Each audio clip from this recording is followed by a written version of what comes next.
Hi friends, అందరూ బాగున్నారు. ఈరోజు వీడియో ఏంటంటే సంవత్సరానికి ఒకసారి నీరు తాగే పక్షి గురించి అయితే తెలుసుకుందాము.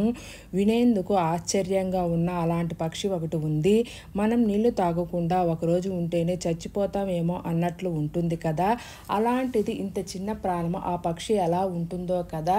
ఇంతకీ ఆ పక్షి పేరేంటి, అది ఎందుకు నీళ్లు ఏడాదికి ఒకసారి తాగుతుందో ఇప్పుడు తెలుసుకుందాం. ఈ పక్షి పేరు చటక్ పక్షి. ఈ పక్షి స్వాతి నక్షత్రంలో మాత్రమే నీరు తాగుతుంది. వర్షాకాలంలో ఆకాశం నుండి పడే మొదటి వర్షపు చుక్కను చటక్ పక్షి తాగుతుంది. మన దేశంలో చటక్ పక్షిని ఆశా నిరీక్షణకు చిహ్నంగా భావిస్తారు. ఈ పక్షి ఎల్లప్పుడూ వర్షం కోసం వేచి ఉంటుంది.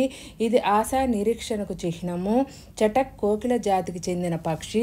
ఈ పక్షి రంగు నలుపు తెలుపు కలిసి ఉంటుంది. దాని తలపై ఒక కోణాల చిహ్నాన్ని కలిగి ఉంటుంది. అందుకే ఈ పక్షి చాలా అందంగా కనిపిస్తుంది. భారతదేశంలో వర్షాకాలం సమీపిస్తుందనటానికి చటక్ పక్షి ఒక సంకేతం. వర్షాకాలం ప్రారంభానికి కొన్ని రోజుల ముందు ఇది కనిపిస్తుంది.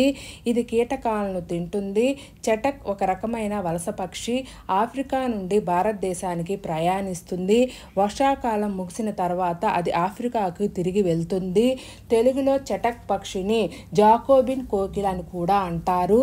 ఈ పక్షి ఎంత దాహం వేసినా వర్షపు చినుకునలు మాత్రమే తాగుతుందని నమ్ముతారు.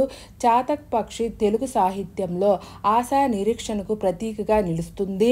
ఇది పురాణాలు మరియు కవిత్వంలో ఒక ముఖ్యమైన స్థానం సంపాదించుకుంది. ఈ వీడియో మీకు నచ్చినట్లయితే లైక్ చేయండి, షేర్ చేయండి, కామెంట్ చేయండి. మరొక వీడియోలో కలుద్దాం. Bye friends.